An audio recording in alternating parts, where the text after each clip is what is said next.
டேய் உடைச்சு சாப்பிடுறா. கொஞ்சம் காய் வைக்கட்டுமா? சின்ன பிள்ளை நீனு. வேணாம். கொஞ்சம் பொரியல் வைக்கவா? இல்ல போதும். சரிம்மா. உன்னை வீட்ல எப்படிமா கூப்பிடுவாங்க? சுடர்னு தான் கூப்பிடுவாங்க. அப்ப நாங்களும் உன்னை அப்படியே கூப்பிடுறோம். நீ சாப்பிடு. நீ படிச்சிட்டு இருக்கல்லம்மா?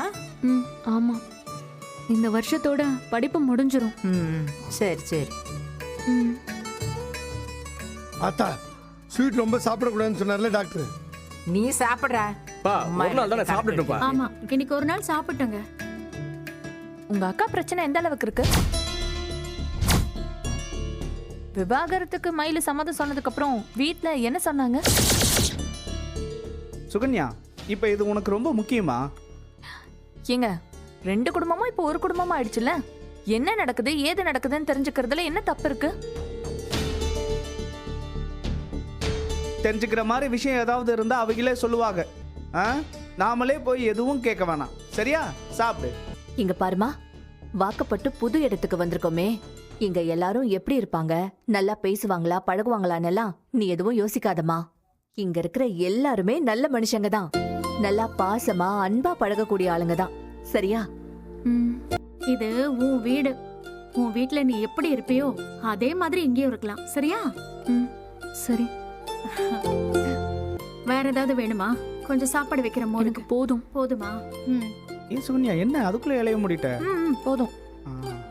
சுடரு, நீ என்ன மேக்கப் எதுவும் போடாம இருக்க? வா, நான் உன்னை அலங்காரம் பண்ணி விடுறேன். குமார், உனக்கு ஒரு கல்யாணம் நடக்கணும்னு நானுமே ரொம்ப ஆசைப்பட்டேன். கடவுள் புண்ணியத்துல அது நல்லபடியா முடிஞ்சது. இது வரைக்கும் நீ எப்படி எப்படியோ இருந்துட்ட. அண்ணா நல்ல நாள் அதுமா. அந்த கதையெல்லாம் எதுக்குங்க அண்ணா? சொல்ல வேண்டியதை சொல்லணும்ல குமார். இது வரைக்கும் உனக்கு தோன்றதை பண்ணிட்டு உன் விருப்பப்படியே இருந்துட்ட. இனிமே அப்படியெல்லாம் இருக்க முடியாது. இந்த பாரு, உன்னை நம்பி ஒரு பொண்ணு வந்துட்டா. அவளை பத்திரமா கண் கலங்காம பாத்துக்க வேண்டியது உன்னோட பொறுப்பு. என்ன? சரியா பார்த்தா? இனிமே யார் கூடயும் வீண் சண்டைக்கு போகக்கூடாது. தேவையில்லாம அடிதடியில இறங்கக்கூடாது. புரிஞ்சுதா? சரிங்க பெரியப்பா. நல்லபடியா இருக்கணும். கல்யாணம் முடிஞ்சிருச்சு. அந்த பொண்ணை நல்லபடியா பாத்துக்கணும். கண்டிப்பா நல்லா பாத்துக்கிறேன் பெரியப்பா. இத பாருப்பா, இது வரைக்கும் உன் பிரச்சனைக்கு பின்னாடி நாங்க எல்லாருமே குடும்பமா அலைஞ்சுக்கிட்டு இருந்திருக்கோம். இனிமேலும் அந்த பொண்ணும் சேர்ந்து உன் பின்னாடி அலையிற மாதிரி எதுவும் பண்ணிடாத. சரி சித்தப்பா, அந்த மாதிரி பண்ண மாட்டேன். குமாரு, எக்காரணத்தை கொண்டும் உன்னை நம்பி வந்த அந்த பொண்ணை கண்ணீர் சிந்த விட்டுறாத. சரியா? நான் தான் சொல்றேன்ல பெரியமா, நான் சுடரை நல்லபடியா பாத்துக்கிறேன். நல்லபடியா பாத்துப்பேன். நாம என்னென்னமோ நினைச்சோம். ஆனா உன் வாழ்க்கை இப்படிதான் இருக்கணும்னு அந்த கடவுள் எழுதி வச்சுட்டான் பாத்தியா? இந்த பாரு, இனிமே இருக்கிற வாழ்க்கையை சந்தோஷமா பாத்துக்க வேண்டிய பொறுப்பு உன்னோடது தான். உன் கையில தான் இருக்கு. ஆத்தா, அவன் என்ன சின்ன பையனா என்ன? அதெல்லாம் நல்லபடியா பார்த்து பார்த்தா. ரொம்ப நாள் கழிச்சு இன்னைக்கு தான் நான் நிம்மதியாக தூங்க போறேன். இனிமே ஒரு பையன் வந்து நாக்கு மேல பல்ல போட்டு எவனும் பேச முடியாது. உன் பையனுக்கு கல்யாணம் ஆகலையே ஏன் என்னன்னு ஒரு பையன் என்கிட்ட கேட்க முடியாதுல்ல. குமார், திரும்ப திரும்ப சொல்றேன்னு நினைக்காத. கல்யாணத்துக்கு முன்னாடி இருக்கிற வாழ்க்கை வேற, கல்யாணத்துக்கு அப்புறம் இருக்கிற வாழ்க்கையே வேற. கல்யாணங்கிறது பெரிய பொறுப்பு. அதை புரிஞ்சுக்கிட்டு நடந்துக்க. சரிங்க பெரியப்பா. சாப்பிடு. அப்பா, மொத்தம் 13,450 ரூபா இருக்கு. அது அம்மாட்ட கொடுத்துருப்பா. அம்மா, நான் எண்ணி தானே கொடுத்தேன். ஆனாலும் நானும் எண்ணணும்ல. கரெக்டா இருக்கு. அரிசி, அந்த காசு அப்படியே கணக்கில் எழுதிடு. சரிப்பா. நம்ம கந்தசாமி அண்ணனுக்கு ஒரு 5,000 ரூபா கொடுத்துருக்கு. அது எழுதிய. இந்த மிளகாய் வரிக்கு ஒரு 7,000 ரூபா கொடுத்தேன். இதையும் சேர்த்து எழுதிடு. எழுதிட்டேன்ப்பா. ஏய், யார் போன்ல? கூட படிக்கிற பொண்ணுமா. அதான் காலேஜ்ல பார்த்து பேசுறல்ல, அதுக்கப்புறம் எதுக்கு வீட்டுக்கு வந்தும் பேசிட்டே இருக்க? ஏதாவது பாடத்தில் சந்தேகம் கேட்கறதுக்காக ஃபோன் பண்ணியிருப்பாங்க. விடுவியா? ஆமா ஆமா, பெரிய டீச்சர் இவகிட்ட கேட்டாதான் தெரியும். ஏன் அத்தை, நல்லா படிக்கிற பொண்ணு கிட்ட தானே சந்தேகம் கேட்பாங்க. ஷோ, அதானே கரெக்டாக சொன்னப்பா நீ. போ பாரிசி, நீ போய் பேசிட்டு வா. அதே கணக்கு வழக்கில் எழுதியாச்சுல, நீ போய் பேசிட்டு வா. ஷோ என் நேரமும் ஃபோனில் தான் இருக்கா. ஆடா விரி, சின்ன பிள்ளைங்க அப்படித்தான் இருக்குங்க. ஹலோ. ஆ ஹலோ, ஃபோன் எடுக்க மாட்டீங்கன்னு நினச்சேன். எடுக்க கூடாதுன்னு தான் நானும் நினைச்சேன். ஏங்க சாரிங்க, என்கிட்ட மரியாதையாக பேசுனீங்க, எனக்காக உங்கள் அண்ணங்கிட்ட ரெக்கமெண்டேஷன்லாம் பண்ணீங்க. டக்குன்னு நான் உங்ககிட்ட அப்படி கேட்டிருக்க கூடாது. அதிக பிரசங்கித்தனமாக ஏதாவது நான் கேட்டிருந்தா என்னை மன்னிச்சுக்கோங்க. ஹலோ, இருக்கீங்களா? இருக்கேன். நான் யார்கிட்டயும் போய் வழிஞ்சு பேசுகிற டைப்பெல்லாம் இல்லைங்க. எல்லார்கிட்டையும் ஒரு டிஸ்டன்ஸ்லேயே தான் பேசுவேன். அது என்னன்னு தெரியல, உங்களை பார்த்ததுமே எனக்கு ரொம்ப பிடிச்சி போச்சு. உங்கள் கேரக்டர், நீங்கள் பேசின விதம் எல்லாமே எனக்கு ரொம்ப பிடிச்சிருந்தது. அதனால தான் நான் என்னை அறியாமலே உங்களை ப்ரப்போஸ் பண்ணிட்டேன். நீங்கள் வேற எந்த ஒரு பதிலும் சொல்லாமல் கோவமாக போனதும் எனக்கு ரொம்ப கஷ்டமாக போயிடுச்சு தெரியுமா? அப்புறம் மீனா, நீ எப்படி பாருங்க? நல்லா இருக்கேன் மாமா. நேரத்துக்கு சாப்பிட்றியா? அதெல்லாம் நல்லா தான் சாப்பிட்றேன். ஏப்பா, உங்கள் அப்பா அம்மாட்டெல்லாம் போன போட்டு பேசுறியா? பேசுன மாமா. அப்புறம் எப்படி இருக்காரு ஆபீசரு? அவங்க நல்லா இருக்காக. அவன் நல்லா இருக்கானா இல்லையான்லாம் கேட்கல, ஒழுக்கமாக இருக்கானான்னு கேட்டேன். இருக்காக மாமா. ஆபீஸில் திரும்ப லஞ்சம் கஞ்சம் எதுவும் ஆரம்பிக்கலாவே? இல்ல அதெல்லாம் இல்ல. அவங்க இப்ப மாறிட்டாக. இனிமே ஜென்மத்துக்கும் லஞ்சம் வாங்கவே மாட்டாக. வாங்கினா என்ன நடக்கும்னு அவனுக்கு தெரிஞ்சிருக்கும். கூட வேலை பார்க்குறவங்க படுற பாட்டை பார்க்க தானே செய்கிறான். ஏதோ தெரிஞ்சோ தெரியாமல் ஒரு தப்பு பண்ணிவிட்டேன். இனிமேல் திருந்தி ஒழுக்கமாக இருந்தால் சந்தோஷம். இப்போ மீனா, நம்ம தான் மாட்டல இல்லை, மறுபடியும் ஒரு தடவை தப்பு செஞ்சு பார்ப்போம். மனசு அளவையாக விட்டியான்னு வச்சுக்க, ரொம்ப கஷ்டம் மேபி வரும். இல்ல மாமா, அதுக்கெல்லாம் வாய்ப்பே இல்லை. ஏதோ சொல்கிற, ஒருவேளை திரும்ப தப்பு பண்ண ஆரம்பிச்சானாக்க உடனே என்கிட்ட சொல்லிவிடு. நடவடிக்கையில் ஒரு சின்ன சந்தேகம் வந்தால் கூட உடனே என்கிட்ட சொல்லிவிடு. கண்டிப்பா சொல்றேன் மாமா. இந்த காலத்து பிள்ளைகளை எப்பயுமே உத்து பார்த்து கண்காணிக்கிறதே வேலையாக இருக்கு. கொஞ்சம் அசந்தா கூட வலிமையை போயிடுறாய். அது என்னமோ சரிதாங்க. நீ அப்படியும் பேசு இப்படியும் பேசு. என் மாமா, அவங்க இனிமே எந்த தப்பும் பண்ண மாட்டாங்க மாமா. அதுக்கு நான் கேரண்டி. பண்ணாம இருந்தா ரொம்ப சந்தோஷம். உங்களுக்கு என்ன பிடிக்கலையா? நான் உங்களுக்கு ஏத்தவில்லைன்னு நினைக்கிறீங்களா? அப்படியெல்லாம் நான் எதுவும் யோசிக்கல. அப்ப வேற என்ன யோசிக்கிறீங்க? நான் உங்களை பத்தி எப்படியுமே யோசிக்கல. ஏங்க, நீங்க வேற யாரையாவது லவ் பண்றீங்களா?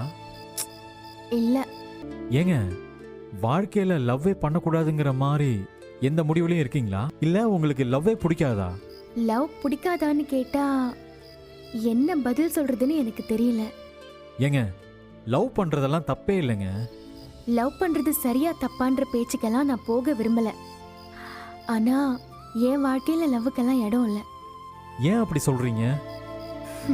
ஏங்க, லவ் பண்ண உங்க வீட்டில் ஒத்துக்க மாட்டாங்களா? அதனால தான் இப்படி யோசிக்கிறீங்களா? அப்படிலாம் இல்ல, எனக்கு அதுலலாம் இன்ட்ரெஸ்ட் இல்ல. சரி, ஓகே, லவ் பண்ண வேண்டாம்.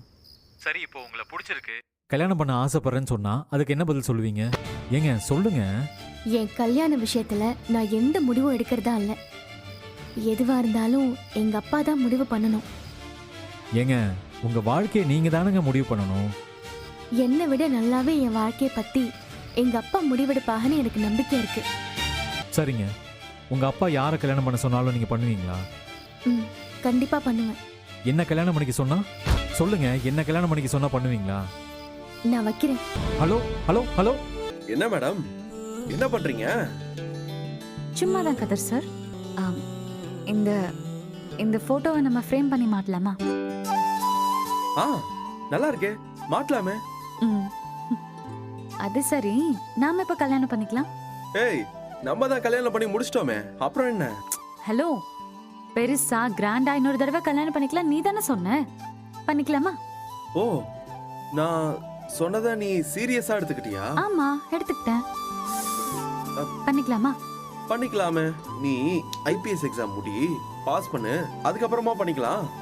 அதான் நான் பிரிலிமினரி எக்ஸாம் பாஸ் பண்ணிட்டேன்ல.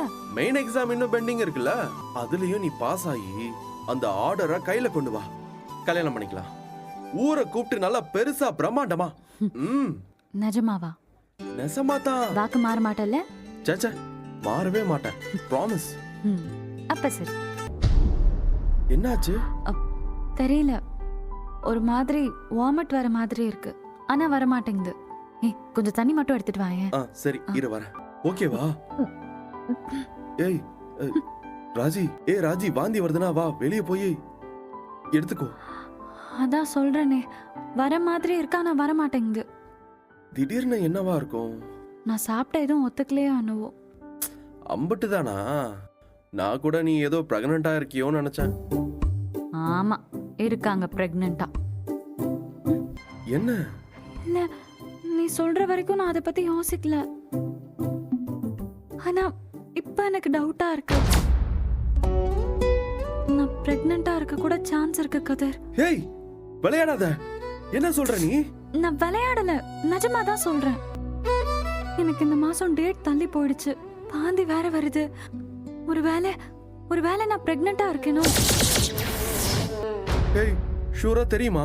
ஷூரா எப்படி தெரியும்? நானே குழப்பமா இருக்குன்னு தானே சொல்றேன். ஐயோ இப்ப என்னதான் பண்றது? ஹாஸ்பிடல் போலாமா? நம்ம வேணா பிரெக்னன்சி கிட் வீட்ல வாங்கிட்டு வந்து டெஸ்ட் பண்ணலாமா? ஆனா இப்போ மெடிக்கல் ஷாப்லாம் மூடி இருப்பாங்களே. அப்போ காலையில வாங்கிக்கலாம். ஒருவேளை பிரெக்னண்டாவே இருந்தா என்ன பண்றது? இல்ல எனக்கு தெரியல. நீ என்ன நினைக்கிற? எனக்கும் என்ன சொல்றது, என்ன பண்ணணும்னு ஒண்ணுமே புரியலையே. யார்கிட்டயாவது சொல்லணுமா? இல்ல அதெல்லாம் ஒண்ணு வேண்டாம். ஏன்னா நம்ம டெஸ்ட் பண்றதுக்கு முன்னாடி யார்கிட்டயும் சொல்ல வேண்டாம் கதிர். டெஸ்ட் பண்ணிட்டு பாத்துக்கலாம். சரி டெஸ்ட் பண்ணிட்டு அதுக்கப்புறமா பாத்துக்கலாம். அழகா இருக்கு சுடரு. ஆனா உனக்கு இருக்கிற அதிர்ஷ்டத்தை பாத்தியா? எம்பிட்டு பெரிய இடத்துல வாக்கப்பட்டு வந்திருக்க. ஏன்னா அமைதியாவே இருக்க? நிறைய பேச மாட்டியோ? அப்படிலாம் இல்ல. குமார் கிட்டயாவது பேசுவியா இல்லையா? குமார் பார்க்கதான் ஓங்குதாங்க பெரிய ஆள் மாதிரி இருப்பான். ஆனா நல்ல பையன், குழந்தை மனசு. போக போக உனக்கே புரியும். உங்க வீட்டுக்கு எப்ப விருந்துக்கு போறிய? தெரியல, இன்னும் எதுவும் சொல்லல. இனி அடுத்த 1 மாசத்துக்கு விருந்து அதுதானே சொந்தக்காரங்க வீட்டுக்கு போயிட்டு வந்துட்டு இருப்பீங்க. அதுவும் நல்லாதான் இருக்கும். விருந்து முடிஞ்சதும் ஹனிமூனு. ஹனிமூனுக்கு எங்க போகணும்னு நீயும் குமார முடிவு பண்ணிட்டீங்களா? இல்ல. உன் மனசுல ஏதாவது ஐடியா வச்சிருக்கியா? உனக்கு பிடிச்ச இடம்? அதெல்லாம் எதுவும் இல்ல. இல்லையா? நீ எங்க போகணும்னு மட்டும் சொல்லு, குமார் உன்னை கூட்டிட்டு போவான். நிலாவுக்கே போகணும்னு சொன்னாலும் அவன் கூட்டிட்டு போயிடுவான். என்னடா முதலிரவு அதுவுமா இவன் என்ன பேசிட்டு இருக்காளேன்னு யோசிச்சுட்டு இருக்கியா? அதெல்லாம் இல்ல. அலங்காரம்லாம் முடிஞ்சிருச்சு, நான் கிளம்புறேன். இன்னும் கொஞ்ச நேரத்துல குமார் வந்துருவான். நல்லபடியா 2 பேரும் வாழ்க்கைய ஆரம்பிங்க. நான் வரேன். எங்க குமார் எங்கேயாச்சும் பாத்தீங்களா? தெரியலையே, இங்கதான் எங்கேயாவது இருப்பான். பொண்ணுக்கு அலங்காரம் பண்ணியாச்சு, அவ ரெடியா இருக்கா. அவனை தேடி கண்டுபிடிச்சு ரூம் அனுப்பி வைக்கிறீங்களா? சரி நான் போய் பார்த்து அனுப்பி வைக்கிறேன். சரி. எல்லாரும் தூங்க போயிட்டாங்க. இவன் என்னடான்னா ஆளை காணமே. ஒருவேளை வெக்கப்பட்டு ரூமுக்கு போகாம ஒளிஞ்சு எங்கேயாவது உட்கார்ந்துருக்கானோ? குமாரே, ஏய் குமாரு, நீ இங்க என்னடா பண்ணிக்கிட்டு இருக்க? ஒன்றும் இல்லை, சும்மாதான். டேய், அந்த புள்ள ரெடியாகி ரூம்ல உனக்காக வெயிட் பண்ணிக்கிட்டு இருக்குடா. போறேன். ஏப்பா குமாரு, சாப்பிடும்போது பேசினதெல்லாம் உனக்கு ஞாபகம் இருக்குல்ல? அதெல்லாம் இருக்கு சித்தப்பா. டேய், குடிச்சிருக்கியா?